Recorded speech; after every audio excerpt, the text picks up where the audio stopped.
Good morning, everyone. Good morning, good morning. It's a bit of a dark room.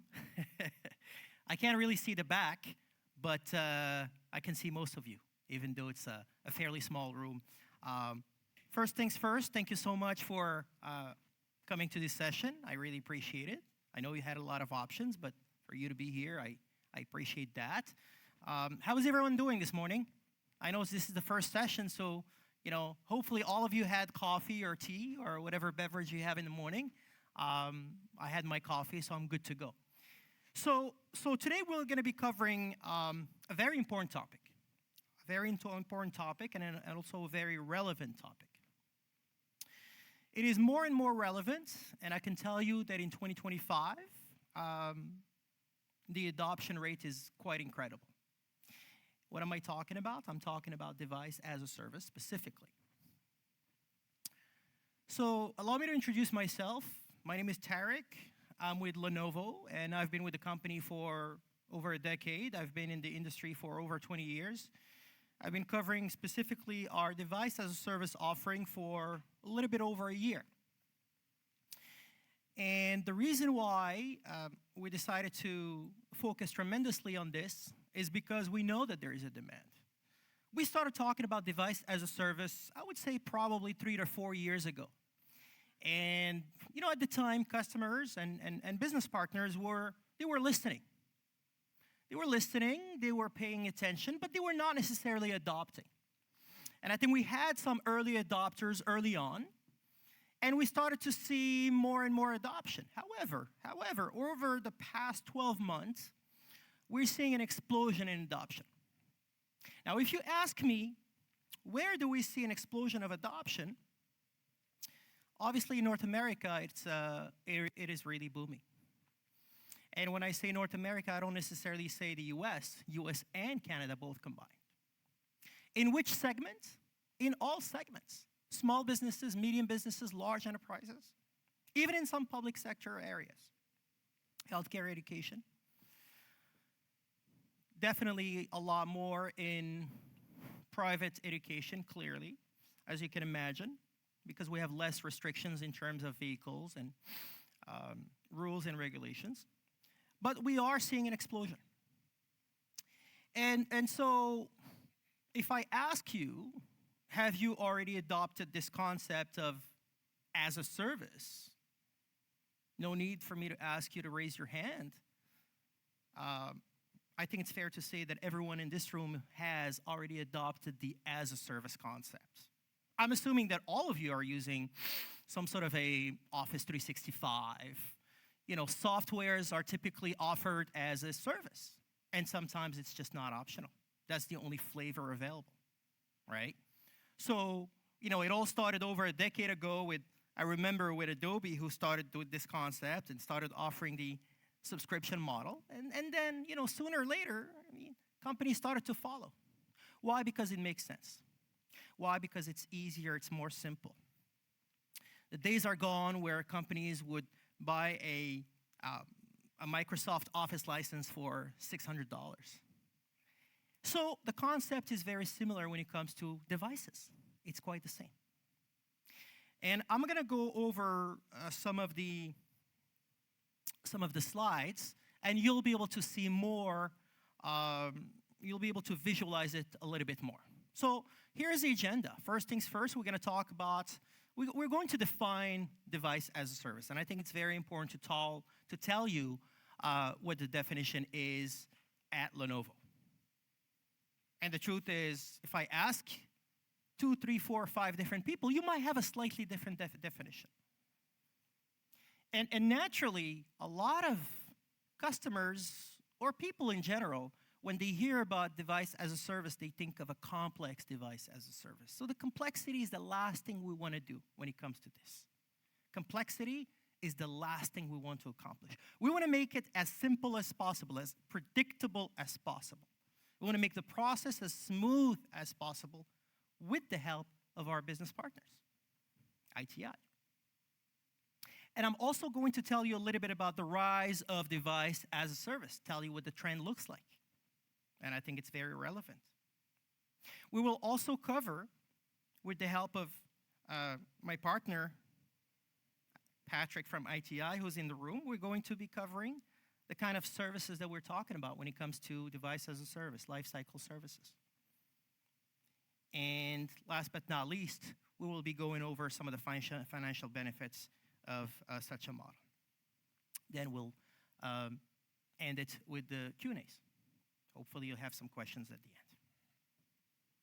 So let's start by defining what is DaaS. And I think it's important to, for me to tell you how we define it at Lenovo.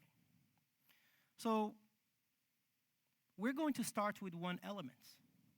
The first element is a Lenovo product or a Lenovo solution. And when I say a Lenovo product or a solution, it's important for me to tell you that every product we manufacture, every solution we create could be transferred into a subscription model. Everything you can imagine that we manufacture today. There is no limit in terms of size of the opportunity. There's no minimum. There's no maximum. There's no solution that's excluded from this. There's no product that's excluded from this. That is the first element. The second element, ladies and gentlemen, and I think it's all gentlemen in this room. Can't see the back row, but I think it's all gentlemen. The second element is the Lenovo Financial Services component. It needs and has to be financed by LFS. And if we take these two elements together, we have a DaaS. Now, some of you might think, well, you know, it sounds just like a lease. What's the difference? It's a fair question to ask. I asked it for you. And the difference is going to be the services. And the services are super, super important. They are optional. But that is the recipe that allows us to create a true DaaS. And when I say services, and that's going to be a slide covered by Patrick in a few minutes. When I say services, the services are what's going to take away and eliminate all the complexity from your IT department. That's what's going to make your job and your life easier. It is going to be assessments and planification. It's going to be configuration. It's going to be deployment. It's going to be support. It's going to be management. And at the end, it's going to be retirement. That is the entire lifecycle services. Why do we need it? Like I said, it's optional, but that's what's going to make the solution as simple, as seamless as possible. Now, you can challenge that and say, well, you know, I don't need any deployment services. I have my whole team who can do that. I don't need any configuration services. I have my guys who can configure. That's fine. We're not going to force it. But what we're going to tell you is that those are the components that are going to allow you to save time and money. If you think you're saving money by having your people doing configuration and deployment and everything else, I would caution you. When you have a solution, a turnkey solution that tells you you have this product with these services financed through LFS, and the cost is X dollars a month, and you don't have to worry about anything. You don't have to think about it. There's no surprise. If anything happens, it is covered. Covered by whom? Covered by the partner ITI and Lenovo, because we work in collaboration. We are one team. And in a minute, we'll tell you more about the services. But this is the concept. Does anybody have any questions? No questions? Okay. Yes, sir.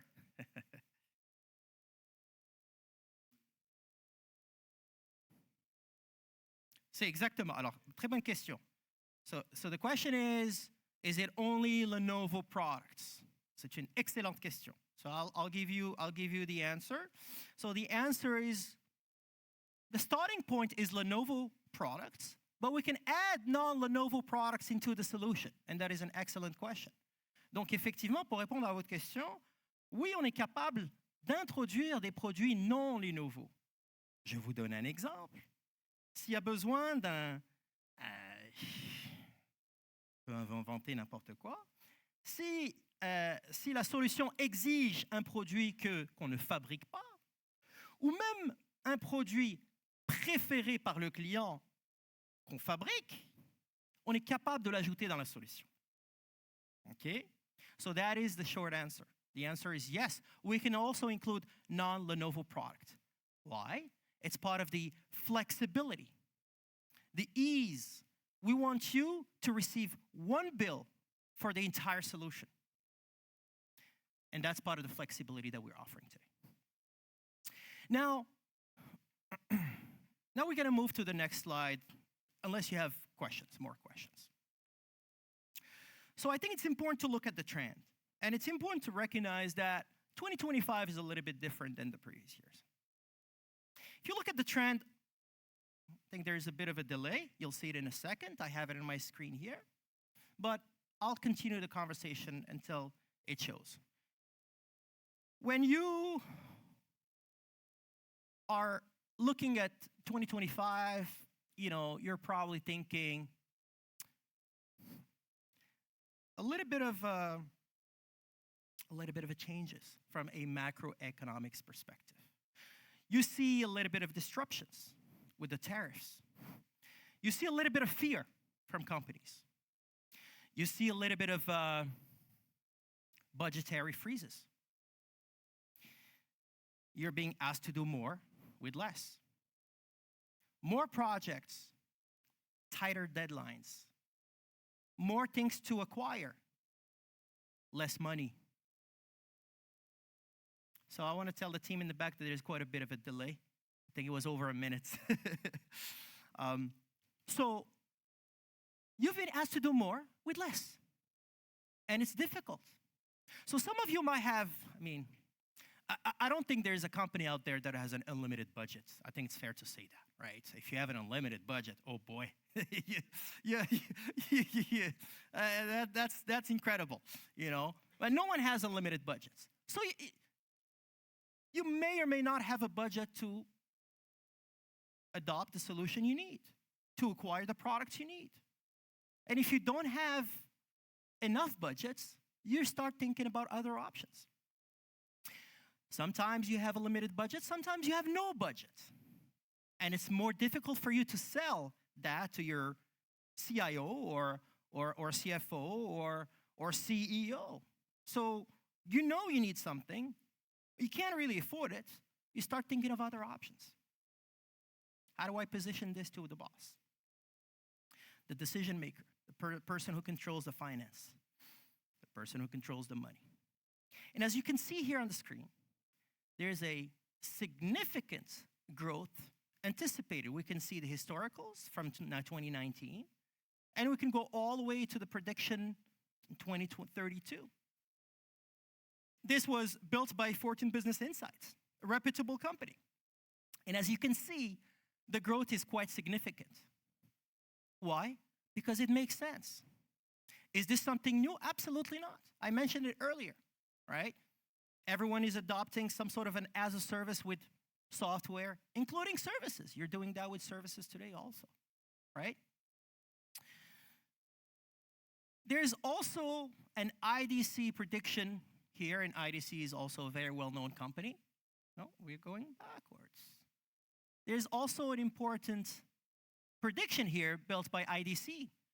In 2024, we did, when I say we, I mean IT did $263 billion of as a service in North America. And we're predicting to go up to 444 by 2029. 2029 is only 4 years from now, by the way. It's really not that far, right? So IT buyers choose leasing and financing. It's a fact. This economic uncertainty that I mentioned earlier is pushing people to look at this. OpEx versus CapEx. And we'll talk about that in a second. Flexible consumption models.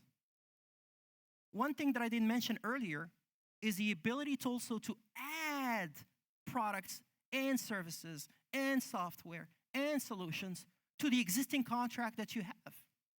If we sign a contract today, beautiful, that's great. X dollars a month, boom.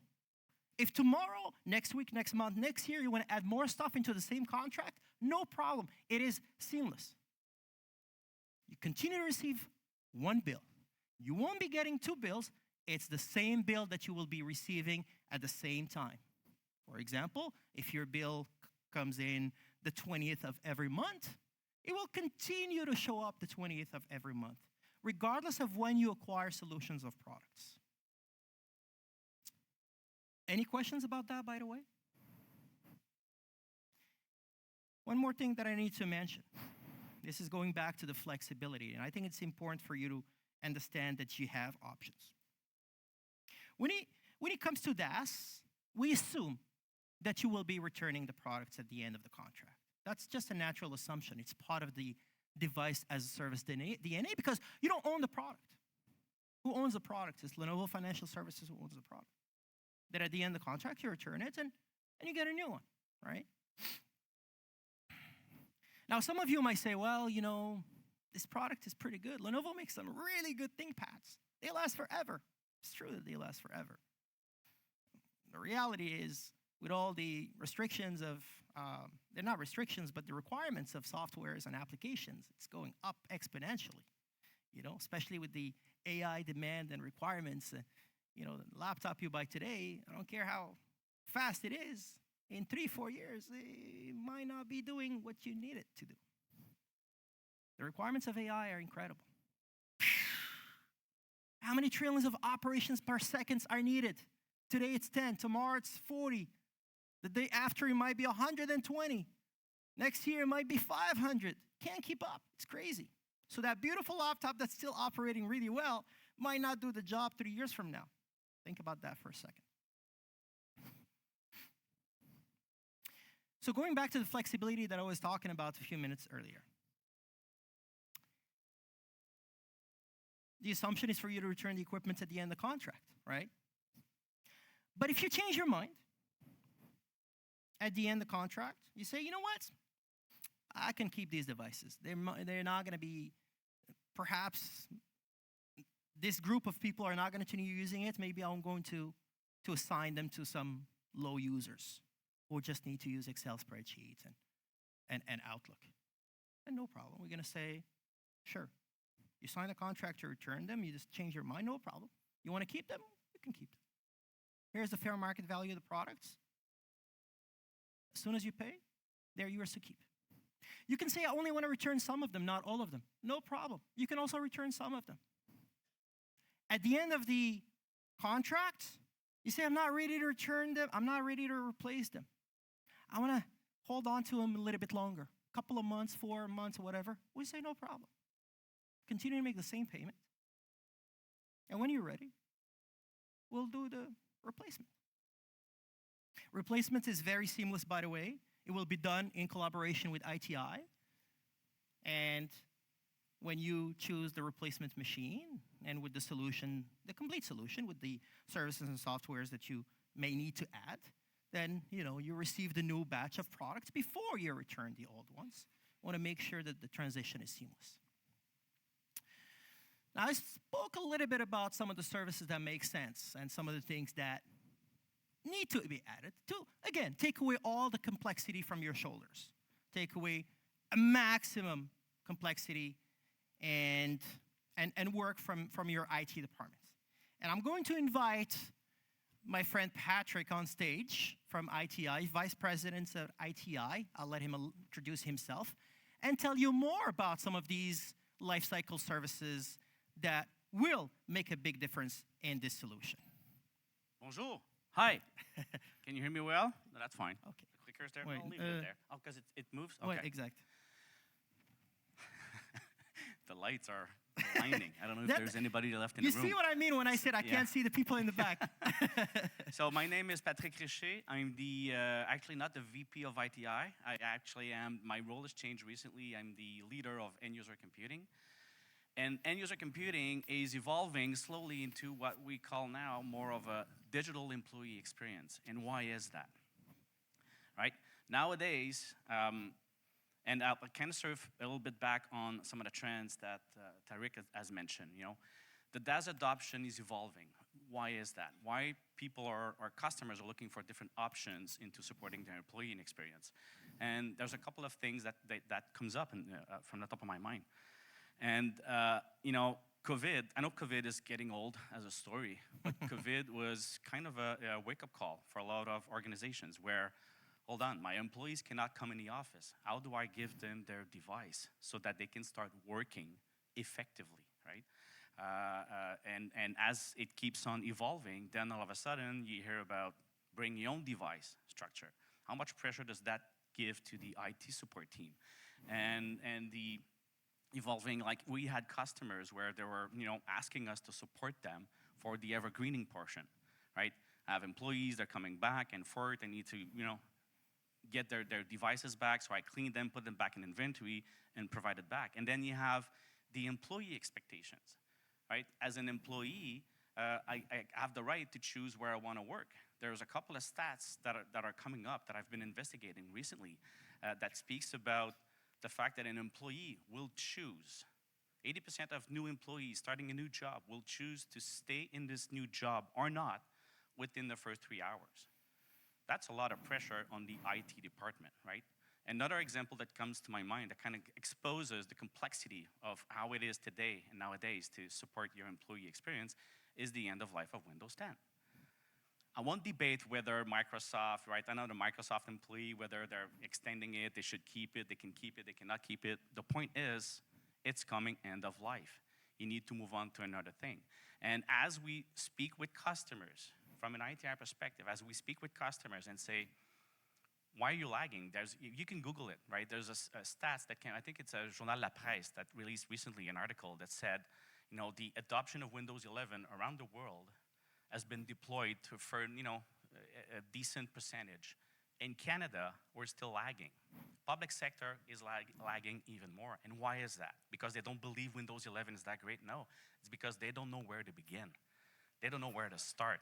How do I do this? How do I deal with the remote working?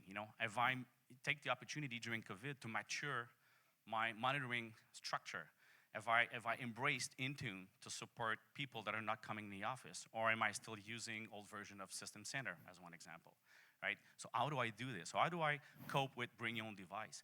How do I cope with the explosion of personas, right? You have more personas nowadays that are coming to work in your environment, right? Back in the day, you had maybe 3 types of personas, people doing office work, you had the executive and the power user. And now all of a sudden, you have people that expect more robust machine, potentially with AI capabilities because they're doing a different work. So how do you evolve around that and still support your user so that your user, first off, is not gonna look for another job within the first couple of hours, is gonna be appreciated in his work, and his boss is gonna appreciate him with the work that he's doing.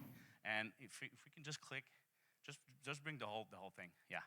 So basically, this exposes everything that needs to be considered. And when I'm talking to customers today, and I ask them, right, why is it that you've not moved to Windows 11, right? And some of them are stuck with the planning piece. You need to plan, how you're going to deploy it. Do you need to revisit the architecture? Do you need to revisit how you're supporting your users? Do you need to revisit your personas? Do you need maybe to put some of those users in the virtual desktop infrastructure? Do you need to provide laptop devices that for individuals that will need to do a lot of work while they're on a train, while they're in a different country, while they're at their cottage? So you need to plan. You need to plan ahead. You need to configure.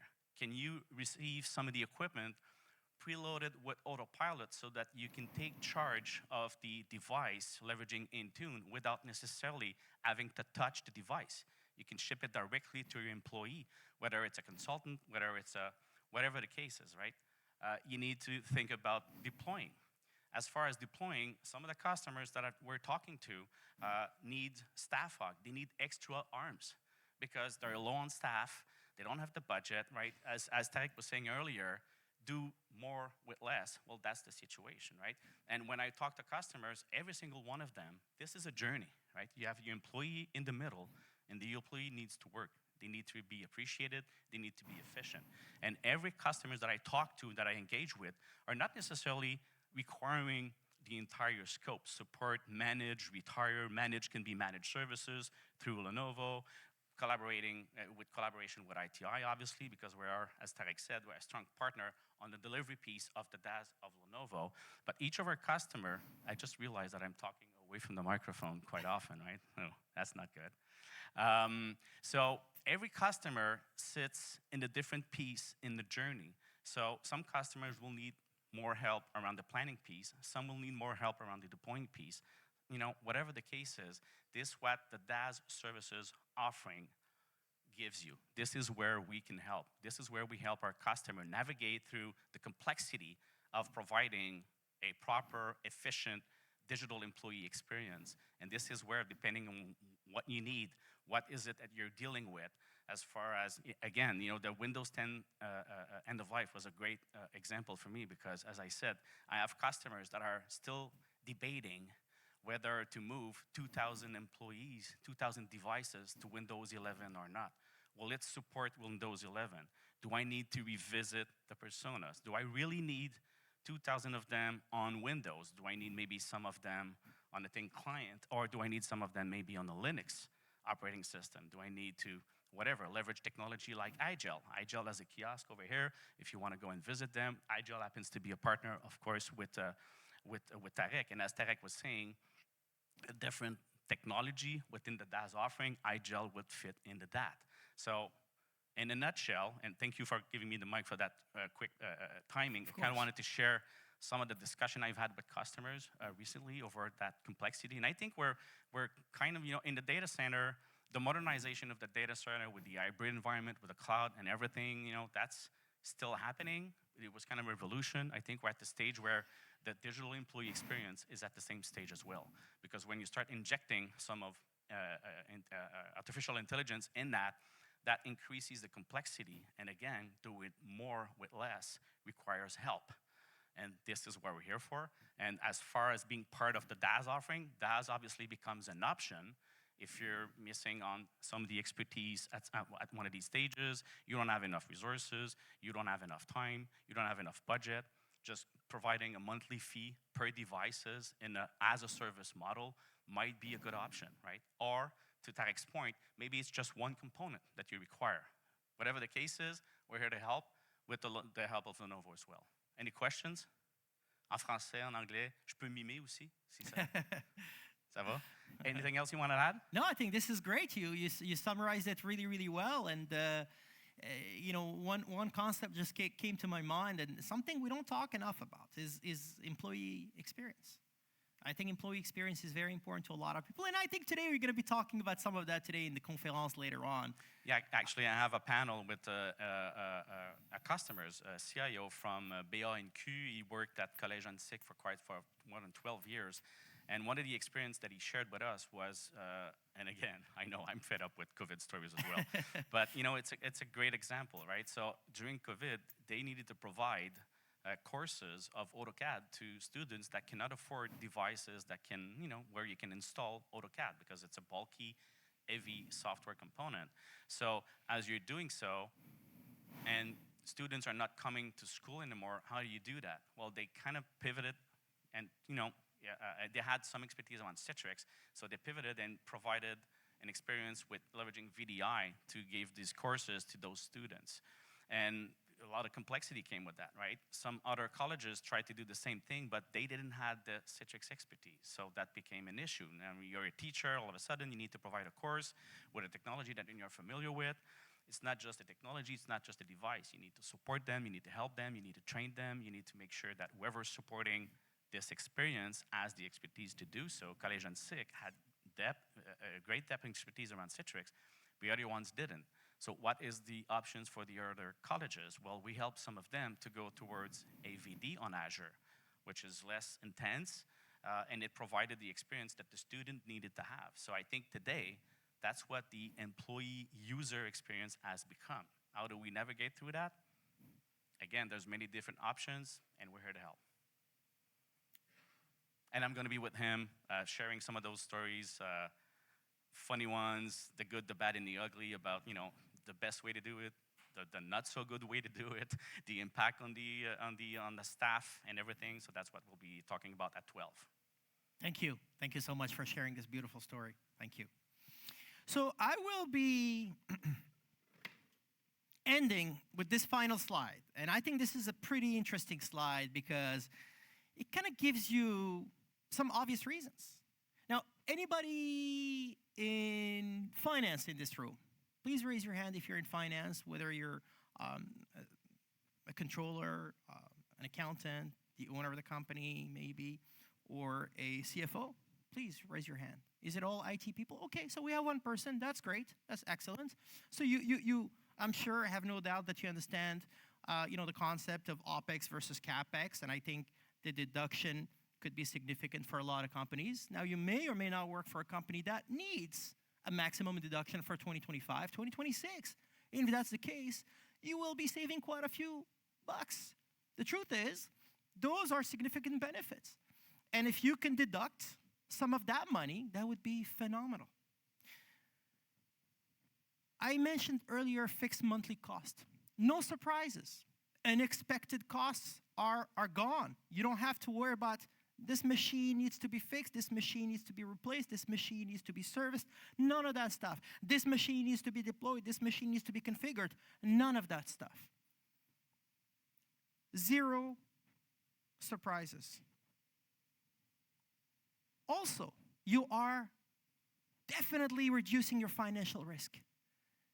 We all know, and I think it's fair to say that although our machines are beautiful, they're fantastic, they last forever, but those assets depreciate very, very quickly. If I was the owner of a company, I don't think I would be spending my cash in purchases, in purchasing products that depreciates very quickly. I don't think it's the right thing to do, I'll be honest with you. A laptop you buy today might be $2,000. A year from now, it's not worth that much. 3 years from now, it's probably worth nothing. That's the bottom line. Do you really want to put your money into assets that depreciate that quickly? Would you not perhaps prefer to invest in some more critical products or solutions? Or maybe the company can decide to invest that money into something that will get them a return on investment. Also, preserving your lines of credit. You may or may not have large lines of credits. By adopting this model, you're not touching those lines of credits. You are, again, preserving them and reducing your financial risk. Also, some organizations have some green targets. They have some ESG targets. And I think in Quebec and the rest of Canada, it's fair to say that, organizations need to hit certain targets. Canada as a country needs to hit targets. That's a fact. Now, your organization might be pushing it a little bit more or less, depending on their vision. But most organizations today want to reduce their e-waste. They want to adopt a sustainable model, a sustainable practice. It looks good. It feels good. And most importantly, it's good for the planet, right? So all of these are reasons why most organizations today are looking at this as, you know what? It just makes sense. Tons of benefits, tons of flexibility, tons of options. You combine a great product, a great solution with a great partner, by the way, and you are getting a solution that is totally flexible. We build it based on your needs, based on what you need. And I didn't say this earlier. When we talk about a contract, the duration of the contract is typically 3 years, but we can do 2 years. We can also do 4 years. That's an option too. And to this gentleman's points earlier today, he asked and he said, can we add any other products? Yes, we can add any product, including non-Lenovo products and services. That's fine. One bill, one monthly payment. If you are, for some reason, receiving funds, if your accounts receivable receives money every 3 months, every 6 months, we can also give you a quarterly bill instead of a monthly bill. We adapt. We're flexible. We can do annual bills if you're receiving something large every year. We are working with you, and we want to make sure that you get the best possible solution based on your needs. And I will end it with this. And if you have any questions, please, I'm here all day. You can ask me now. You can ask me later. You can take my business card. I have it in my pocket. If you think of a question later on, feel free to contact me. Feel free to contact your representative at ITI. I'm here for you, and thank you so much for your time today. Thank you.